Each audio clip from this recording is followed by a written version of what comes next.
अस्सलाम वालेकुम student, welcome back to my channel maths ninja. आज मैं आपको एक्सरसाइज 1C का क्वेश्चन नंबर 6 करवा रही हूँ। क्वेश्चन नंबर 6 है, क्या consignment of a fodder can feed 1260 cattle for a 50 days यानी कि 50 डेज में इतने कैटल जो उनको फीड दिया जा रहा है। Given that all the cattle consume the fodder at the same rate, तो हमें क्या फाइंड करना पड़ेगा। नंबर 1 हमारे पास है, the number of a cattle and equal consignment of fodder can feed for 75 day, यानी कि जो जितना इतनी कैटल्स होंगी और 75 डेज़ के लिए उनको अ, जो फीड दिया जाएगा। ठीक है, तो कितनी कैटल्स होंगी, हमें कैटल्स देखनी है कि कितनी कैटल्स होंगी। ठीक है, क्योंकि ऑफ कोर्स हम डेज इंक्रीज़ कर रहे हैं तो हमारे पास क्या होगा, कैटल्स भी इंक्रीज़ होनी चाहिए। ठीक है, लेकिन यहाँ पे क्या करेंगे, हमें पहले पूछना है the number of the cattle हमें क्या फाइंड करना पड़ेगा। सेकंड में क्या, the number of the days, हमें number of the days find करेंगे। And equal consignment of fodder can last if it is use to feed 1575 कर, यानी कि अब इन्होंने क्या कर दिया, कैटल्स को इंक्रीज़ कर दिया। ठीक है, और फीड इनको क्या कर रहे हैं, उतना ही जो पहले जितना प्रोवाइड करे उतना ही कर रहे हैं। तो उस पर कितना कैटल्स जौन से आपकी कितने जौन सा वो डेज इंक्रीज हो जाएंगे। ठीक है, तो पहले में हमने कैटल देखनी कितनी इंक्रीज हो रही है, और सेकंड में हमने फाइंड करना है नंबर्स ऑफ द डे। ठीक है, तो यहाँ हम अपनी एक्सरसाइज लिखते हैं और क्वेश्चन नंबर लिखते हैं। 1C एक्सरसाइज है और क्वेश्चन नंबर हमारे पास है कितना, आई थिंक क्वेश्चन नंबर 5 है। No, question number 6, question number 5 मैं करवा चुकी हूँ। ठीक है, अब हमने क्या करना है, पहले तो उन्होंने लिखा हुआ है कि आपके पास कितनी कैटल्स हैं। पहले हम देखते हैं कि उसके क्या कैसे उसकी रेशो बनानी है। हमारे पास कितनी कैटल्स हैं, हम पहले कैटल्स और डेज लिख लेते हैं। ठीक है, और हम लिख लेते हैं डेज लिख लेते हैं। ठीक है, समझ आ रहा होगा वो कैटल्स और डे लिखा, क्योंकि कैटल्स हमारे पास कितनी है, 1600 1060 1260 है, और कितने डेज पे, 50 डेज पे। ठीक है, हम इसका पार्ट 1 ही कर रहे हैं। ठीक है, क्योंकि डायरेक्ट उसका पार्ट 1 ही करना है। और कह रहे हैं कि हमारे पास कितनी कैटल्स हों 75 डेज पे, इंक्रीज ही होंगी, सारी बात है। तो हमारा क्या हो रहा है, कैटल्स जो हमारे डेज हैं वो क्या और इंक्रीज हो रहे हैं। तो कैटल्स हम देखते हैं हमारे पास कितनी इसके अंदर होंगी। तो हम सिंपली इसको क्या कर लेंगे, 1260 अपॉन एक्स कर लेंगे इज इक्वल्स टू 75 अपॉन हम कर लेंगे 50 कर लेंगे। ठीक है, ये हो जाएगा।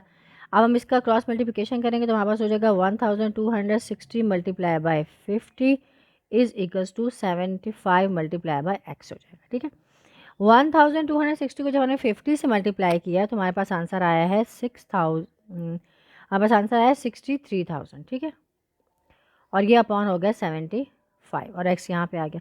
75 एक्स को इससे हमने डिवाइड किया तो हमारे पास जो कैटल्स आई हैं वो कितनी आई हैं, 840 हमारे पास कितनी आ गई हैं, कैटल्स आ गई हैं, जो कि 75 डेज में के लिए रिक्वायर्ड होंगी। ठीक है, तो वो क्या करिए, कितनी कैटल्स फॉर 75 डेज, कितनी 840 कैटल्स हमें रिक्वायर्ड होंगी फॉर 75 डेज के लिए मोर, अगर हम उनको इतना ही फीड करवाएंगे। ठीक है, सेकेंड उन्होंने पूछा है the number of the days, ये देखें, the number of the days N equal consignment of fodder can last if it is use to feed 1575 cattle. तो इसके लिए हम दोबारा से इक्वेशन बनाएंगे, ये हमारा पार्ट 2 होगा। इसके लिए हम क्या करें, इसके लिए हम कैटल लिखेंगे, कैटल लिखेंगे और हमारे पास क्या होंगे, डेज होंगे। कैटल्स पहले कितनी है क्योंकि सेम रेट की कैटल कितनी थी, 1260, और डेज हमारे पास कितने थे, 50 डेज थे। अब कह रहे हैं कैटल इन्होंने इंक्रीज कर दिए, 1575 कर दिए। देखो क्या कर दिए, इंक्रीज कर दिए। तो डेज अब हम देखते हैं कितने होंगे जब इंक्रीज कर दिया तो।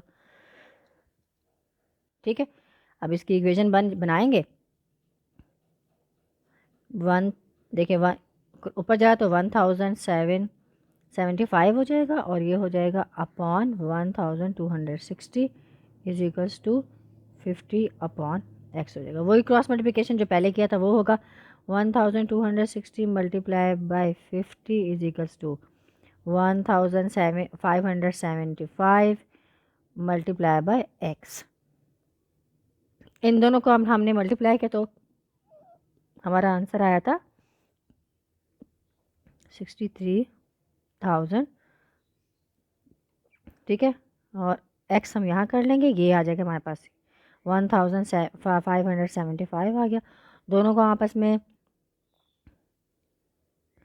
जब वो करेंगे, क्या कहते हैं, डिवाइड करेंगे आपस में, तो हमारा आंसर आ जाएगा 40 डेज़। तो एक्स हमारे पास कितना आ गया, 40 डेज़ आ गया, ठीक है। तो हमें पता चल गया कैटल्स कितनी थी, हमें कैटल्स हमारे पास रिक्वायर्ड थी 840 कैटल, कितनी हमें रिक्वायर्ड होंगी 75 के लिए। और डेज़ हमें, जब हमारे पास कैटल इंक्रीज़ हो गई हैं तो हमारे पास कितने डेज़ हो गए, 40 डेज़ जौन सा हो गए हमारे पास, क्योंकि डेज़ हमारे पास क्या हो गए, लेस हो गए, ठीक है। तो आई होप आपको ये क्वेश्चन समझ आ गया होगा। Make sure to subscribe my channel and leave a like. Thank you student.